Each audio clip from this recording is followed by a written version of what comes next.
আজ আমি বানাবো বাঙালির অতি জনপ্রিয় একটি রেসিপি আর খুবই সহজ পদ্ধতিতে বানিয়ে দেখাবো পাঁঠার মাংসের ঝোল।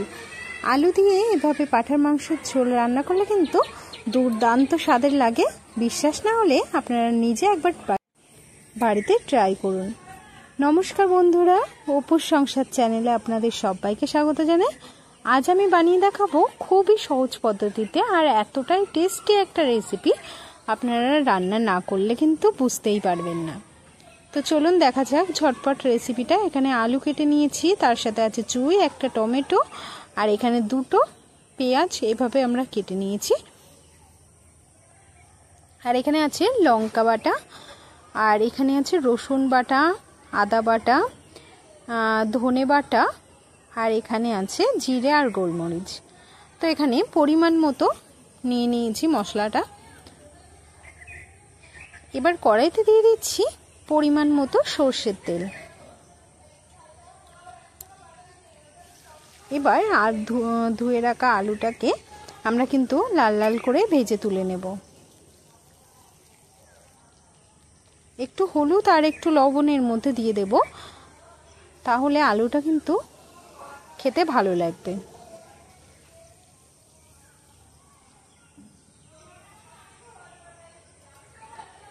তো এভাবেই আলুটাকে কিন্তু আমরা খুব সুন্দর করে ভেজে নেব।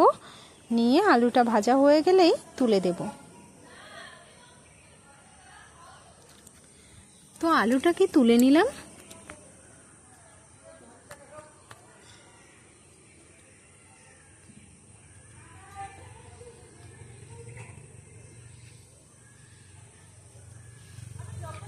এবার ওই তেলের মধ্যে দিয়ে দেব একটা শুকনো লঙ্কা ফোড়ন, আর দিয়ে দিচ্ছি অল্প পরিমাণে একটু জিরে। তো জিরে আর লঙ্কাটা একটু ভাজা হয়ে আসলে দিয়ে দেব এখানে 2 থেকে 3টে তেজপাতা। তো তেজপাতাটাকেও তেলের মধ্যে একটু নাড়াচাড়া করে নেব। তারপরে দিয়ে দেব কুচিয়ে রাখা পেঁয়াজটা। পেঁয়াজটা দিয়ে একটু নাড়াচাড়া করে নিয়েই এর মধ্যে দিয়ে দেব কিন্তু হলুদ, আর তার সাথে একটু লবণ। তো লবণ হলুদটা দিয়ে পেঁয়াজটাকে কিন্তু হালকা বাদামি কালারে ভেজে নিতে হবে।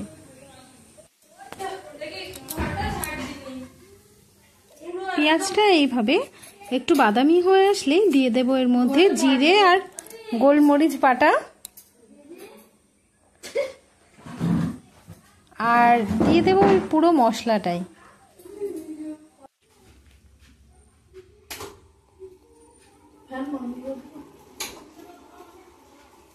তো এখানে সমস্ত মশলাটা দেয়া হয়ে গেছে।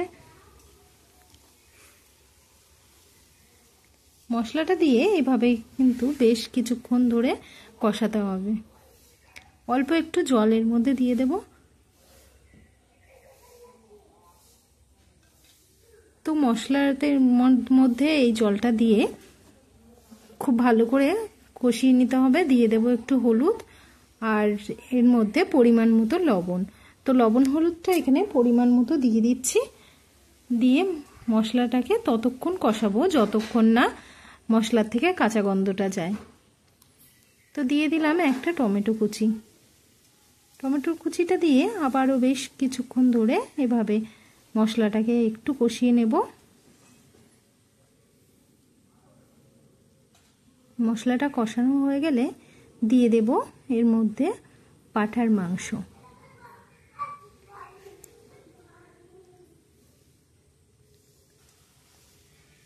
মাংসটা দিয়ে মশলার সাথে কিন্তু খুব ভালো করে কষাতে হবে।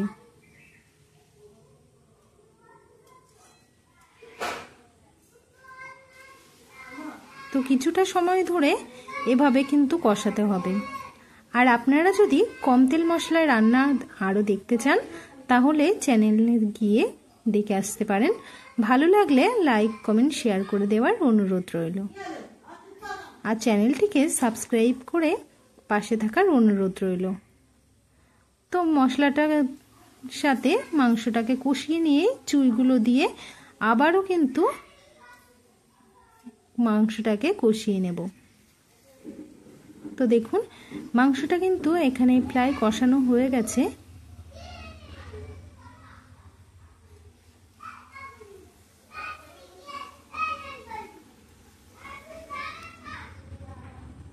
তো এবার এর মধ্যে দিয়ে দিলাম গরম জল।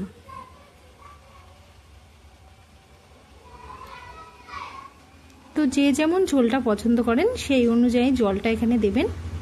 তো দেখুন আমি কিন্তু এই পরিমাণ জলটা এখানে দিয়েছি। তবে এখানে একটা ভুল হয়ে গেছে, আলুটা প্রেসার কুকারের মধ্যে যদি না দিতাম সেটাই ভালো হতো। আপনারা যদি কম সিটি দিতে চান তাহলে কিন্তু আলুটা এর মধ্যে দিতে পারেন। যেহেতু আমি এখানে 6 থেকে 7টা সিটি দিয়ে নিয়েছি, মাংসটা কিন্তু খুব সুন্দর সিদ্ধ হয়েছিল আর এতটাই টেস্ট লাগছিল সেটা বলার কথা না, দারুণ। তো এইভাবেই আমরা 6 থেকে 7টা সিটি দিয়ে নিচ্ছি।